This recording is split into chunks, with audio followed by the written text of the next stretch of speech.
Good evening and welcome to another episode of Business Today, a program of ChannelEye Rupavahini where we talk about the current business matters and how a person can overcome these business problems and go on with a better business life.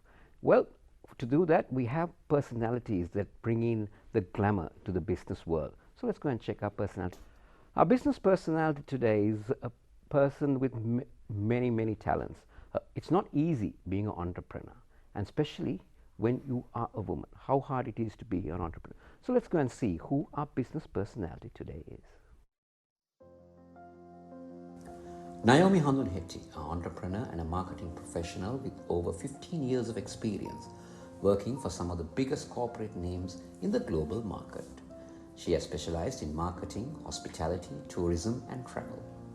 Nayomi has a proven track record in following international business process to successfully deliver a large-scale project while keeping to stringent requirements and timelines. She commenced her entrepreneurship journey with Handun Villas and Restaurants in 2014.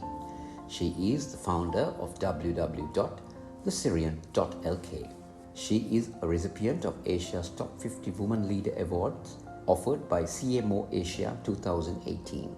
Woman Super Achiever Award, World HRD Congress 2017. Most Influential Marketing Leader for the World Brand Congress 2019.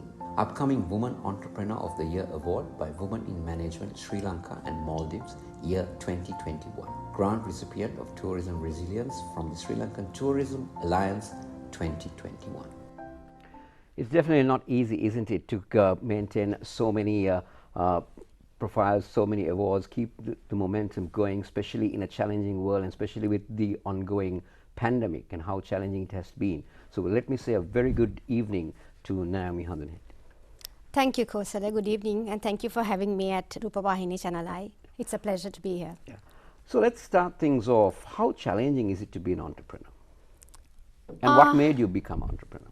All right, so I started my entrepreneurship journey in 2014. Where I started off at Handun Villas and Restaurants. So it was the construction phase in 2014. And being a woman in trying to set up a hotel and we approached the bank for a bank loan, and it's just point blankly, no madam, you're just a startup and you're not, we can't give you a loan. So I've been challenged by many ways, including the social stigmas that's around a businesswoman or a corporate leader. But I think I've been able to overcome those, Kosala.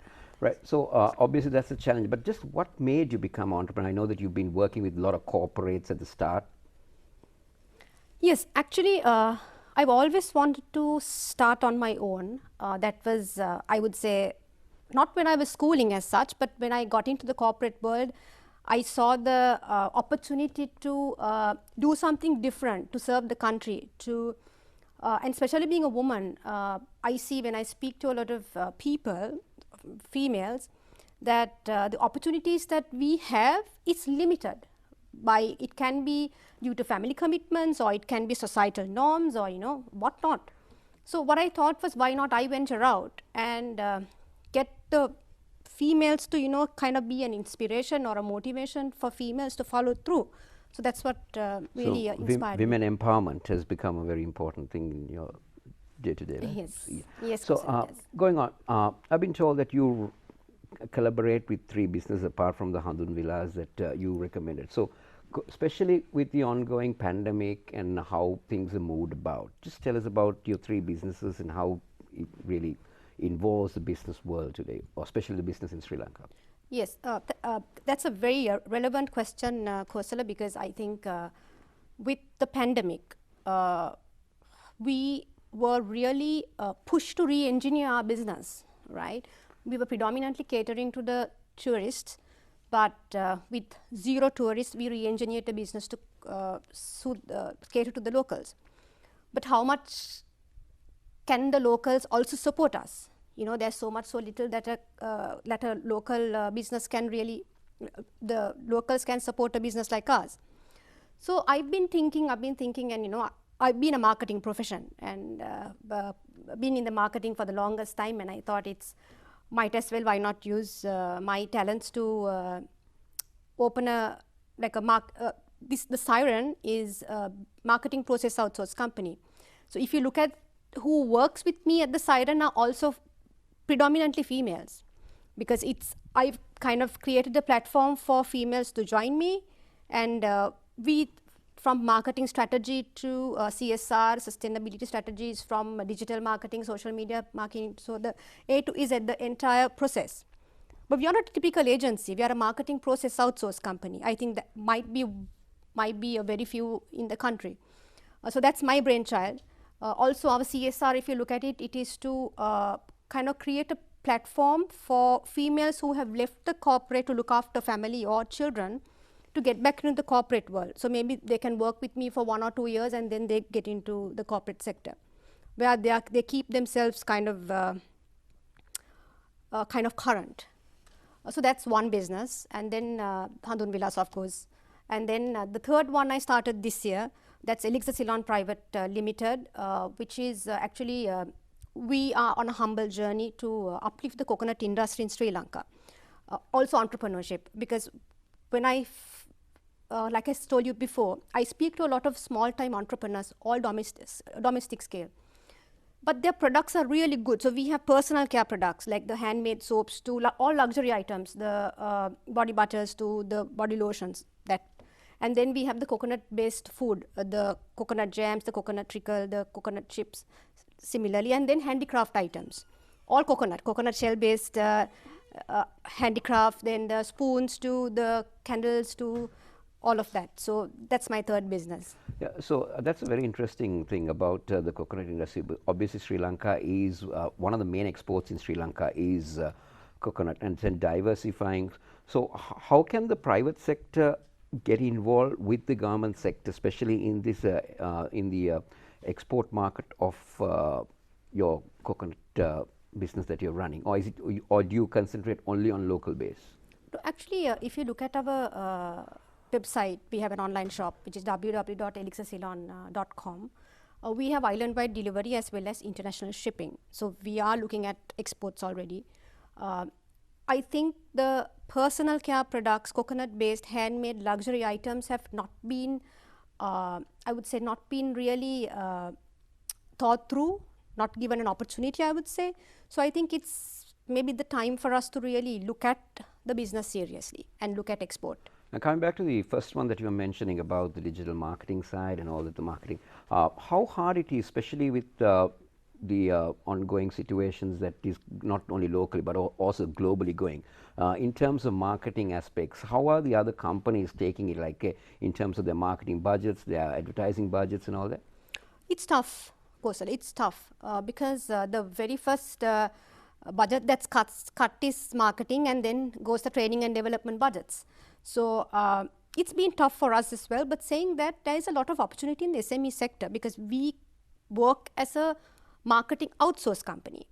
So you don't have to invest in a marketing department, say. Here we are a set of professionals to run your marketing division for you. So that is a cost-effective solution for the SME sector predominantly. So let's come to the main point. Handun Villas is obviously a boutique hotel that you used to run, and especially on more based to the foreign traveler. Well, for the past 1.5 years, how have we been able to sustain with less travel from foreigners and all that?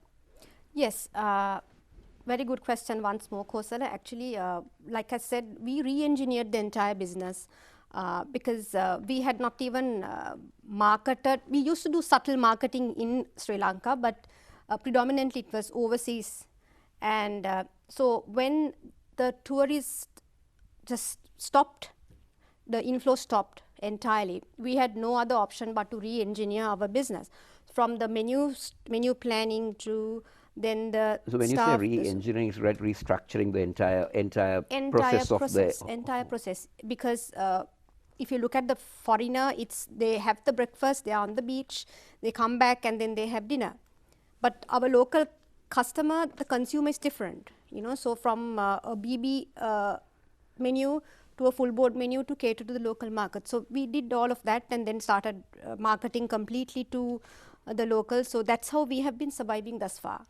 And how is the response now with the country opening up in almost every avenue, tourism gradually coming into the country? How has the response been for the last 2-3 months? I would say response has been there had been inquiries since October, mid-October onwards. There have been inquiries. Inquiries are coming in and the bookings are coming in as well, Kosala. Saying that, I can say since the holidays are coming up, locals are traveling, so restrictions are being laid off, business is okay. Okay, the question now to me is, now with the opening up of the country, the arrival of the tourist, and then obviously since you've now restructured yourself to the local market, how are we going to collaborate both together? We have no option, Kosala, because we have to, because we've created, we have kind of, I think, created a names amongst the locals as well for a quiet, relaxed getaway. So we will have to continue to service the local customer as well, because we've survived thus far with the local customers. So I want to be able to host them. Yeah, and the other thing is, with the country opening and with the tourism coming in, where do you see Sri Lanka going in within the next 1 to 2 years, especially in terms of tourism and travel from overseas? Right. So I think the Tourist Development Authority is doing a lot of promotions overseas as we speak. And I think the best example is the expo happening in Dubai. Yes. Similarly, there are many promotions that took place in Russia, Ukraine. So I'm really confident that we will see inflow very soon. In terms, do you think that the tourism ministry and the private sectors who run the hotels and all need to get together into some collaboration where you can really boost this thing up more from what is currently happening? Is there a collaboration with the government sector and the private sector in terms of tourism industry? Actually, Kosala, if you look at the forecast for 2025 by the government, which is $10 billion, it's a whopping number, yeah. Right?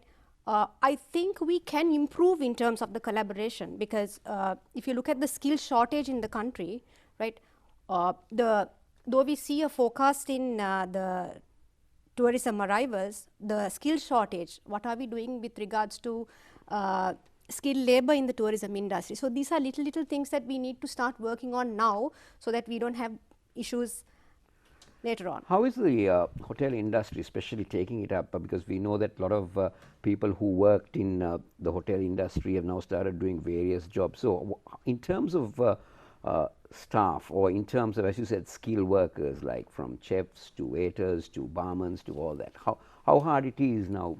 Is there skilled labor available in Sri Lanka that people want to come back into the hotel industry? Kosala, don't forget this fact, right? Yeah. Now, Sri Lanka is opening up. Yeah. Similarly, our competitive countries are opening up as well, right? And they will attract the cream of the skilled workforce from the country, unless otherwise we don't look after our skilled workforce, right? Let's say we have no option but the skilled workers migrate, or rather go on a contract basis for 6 months, 1 year, 2 years, right? But what are we doing to fill that gap is my question, right? So I think that private sector, government sector partnership is pretty important to, with these vocational training skill development programs, or it can be the women task force, why not we get skilled labor from women, give them an opportunity, plus the youth. What are we doing to attract the youth into the tourism industry? So there are various tactics that can be done, and we all should start working on. Yeah, so I would say any challenges that you see that you talked about the possibilities and talked about areas that we need. Any other challenges that you see that is important in terms of bringing in the tourism industry, the business sector going berserk within the next few years? Yes, the most important thing, like I said, Kosala, is that what I am foreseeing is a skill shortage, right? If we do not act upon it, we are not going to be able to compete in the international market, and we are going to be serving the lower end of the tourism only, and which I don't think any of us want to be we want to be serving the luxury customer. Yes, I think recently, if you look at places like Valigama, Arugambe, and all that, we are attracting some tourists, especially in the surfing sector. So how will that affect Sri Lanka? Like, say, are we having enough to cater to them? Yes, we do, because I think Sri Lanka has positioned ourselves as a good surfing destination with Thirikatiya to Valigama, SK Town. So we have done it, and we have the capability as well to improve further on it.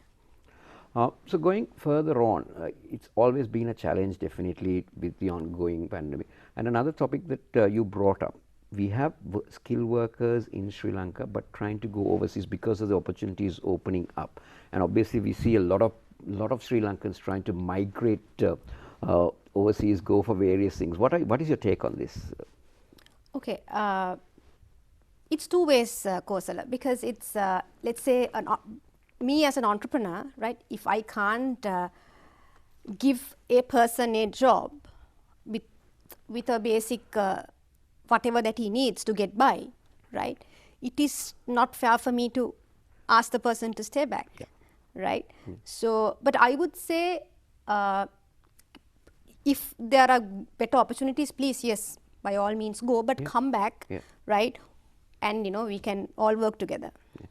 And another challenge that we see is obviously there are a lot of hotels that were taken into quarantine centers, converted into hospitals. Now gradually with the quarantine period and the quarantine law changing with the arrival of tourists and people from overseas, how are those hotels going to really come back to what they were? It's going to be difficult simply because running a hotel is not an easy task. There's a lot of maintenance involved, especially if you're a beach front property, right? Huge maintenance costs. So, but I think sooner or later we will have to pull up our socks and be ready for the tourist arrivals. That's my take on it. Because you see, you normally say if you look at seasons, from December to March is normally a tourist season that you look at from certain avenues. But with these hotels now, as you mentioned, need to going in for big refurbishment. So do we have the capacity, especially with top hotels, especially in the Colombo sector, going in for quarantine centers and hospitals? So does Sri Lanka have the capacity to cater for the needs currently? As you said, they're looking at billions within 2025. Yes.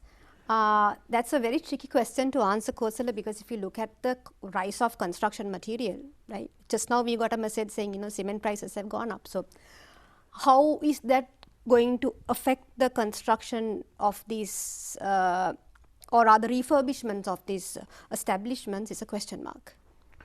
So it's going to be a very big challenge that Sri Lanka is going through, especially with the tourism industry opening. But still, there are a lot of people who are really willing to make it to Sri Lanka because they feel that so with the ongoing pandemic, has Sri Lanka been given the green light to travel by other countries?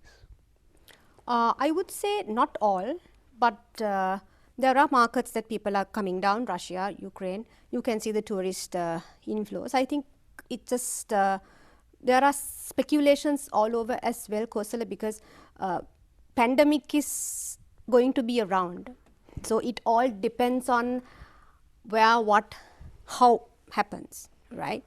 So depending on that, it's very difficult for us to really predict.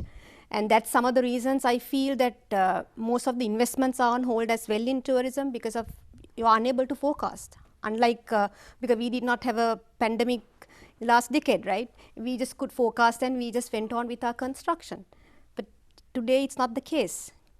Well, obviously with the quarantine period going off and obviously if you're vaccinated that you can enter into a country, do you think that Sri Lanka might be at risk by doing this without the quarantine period, people coming into the country, going in into the towns, going into the cities? Can Sri Lanka be hit by something again? Of course, if you look at other countries, if you look at Maldives, look at Singapore, right?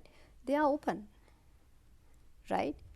It is a risk for everybody, but are we going to financially be like this because tourism was the third largest revenue generator in the country. Right? Don't forget that. You know, and we've lost so much of billions of dollars, right? And this is just net revenue, right? Unlike other industries, this is just net revenue, right? And it is in the country, so we need that dollar inflow. That's my take on it. We need to have the I think that's tourists a back. good way to really express that. Yes, you need to make sure that it, because you see there are a lot of people saying don't open up, don't do this, don't do that, but then you need to go on, because if you take countries in the European countries like UK and other, they do still have many cases coming, but they still go through many guidelines and make sure that they keep their financial flow going. So coming back, I think another market that Sri Lanka really needs to look at, especially in the tourism industry, is the destination wedding industry, isn't it? Yes. And because you see there are a lot of inquiries into destinations. So how do you look at the destination wedding market in Sri Lanka? I think we have been catering to the destination wedding market before as well. I think it will continue to grow. Also the MICE tourism as well. Yeah. So I think it will continue to grow. That's my take on it. Yeah. So do you think that getting destination wedding, because they come in groups, they come in big groups, because especially if you look at the Indian market, they come in for destination wedding, it's groups of 200, 300 in huge groups. So do you think that the tourism ministry and the tourism industry is not giving enough prominence to this, or they're not looking at how to bring in more of this into Sri Lanka? I think Kosala, the Tourism Development Authority is doing a lot of work. Destination weddings have been around in Sri Lanka, and I think we have the infrastructure to cater to the market as well. And I know for a fact we are working on it, we are pitching on it, and yes, I think the government has given, and especially with the new chairperson, Mrs. Kimali Fernando, she's doing a tremendous job. Undoubtedly, she's taking the country to the next level, trying to help as much as possible. So I think it's fingers crossed and hope for the best. Yeah, I think you hit the nail in the coffin, because she's doing a wonderful job, because she's been really traveling around, she's been talking about and trying to bring in a lot of things. I think Sri Lanka is on the move towards bringing in a lot of tourism into Sri Lanka, because there are some countries, especially people used to travel to the Europe during the time. But then I think what we are looking at is even to bring that tourism travelers into a country like Sri Lanka, which will bring us a lot of revenue, which we definitely, as you said, we need the dollars. We need the dollars, yeah. So coming into the final session, what do you feel like? So how do you look at it in a nutshell for Sri Lanka moving forward in the tourism industry with the pandemic, and how do we overcoming it and going forward? Right. In a positive manner. Definitely. In a very positive manner, Kosala, I think the ministry as well as the Tourism Development Authority, they are doing a fantastic job. They are undoubtedly. Also saying that like the loopholes we have in terms of the skill development, right? Opportunities for women, right, to get into the skilled labor cadre in tourism, right? If you look at other parts of the world, it's over 50%, right? Whereas Sri Lanka is less than 10% female representation in the tourism industry, right? Similarly, youth employment, right? How can we make the industry so attractive to the youth, right? We can look at these things, right? We have the capability, and we have the know-how. So saying that it's just private sector and the government sector partnership that is required to make this work. Just before I wind up, do you think that Sri Lanka is in par with the other countries around when it comes to how the plans to develop the tourism? I think so. Because if you look at the statistics, in 2018, $4.4 billion, right? 2019 Easter tax, $3.7 billion. So we are it is small comparatively to the larger players, but we have plans to move. So yes, we can. And I think you said a very good thing. The government sector, the private sector, they need to come together to make sure that. I think we've had a very good discussion on how tourism and travel in Sri Lanka needs to move forward, and especially to have a very positive note that it needs to move forward. and how you can develop it, especially with bringing in more skilled workers, getting involved with the youth. Yeah, that's something that we will all have to look forward, the youth involvement in this industry. So thank you very much, Nayomi, for sharing all that important information with us on Business Today, and we hope and wish you all the very best in your future endeavors. Thank you, Kosala. Thank you so much for having me. Good night. Yeah. Well, with that, we come to the conclusion of another episode of Business Today. Hope you had a very good insight on how the tourism industry needs to kickstart here in Sri Lanka. Private or government, we need to move on. Well, till we meet again on our next episode of Business Today, it's a good night to you.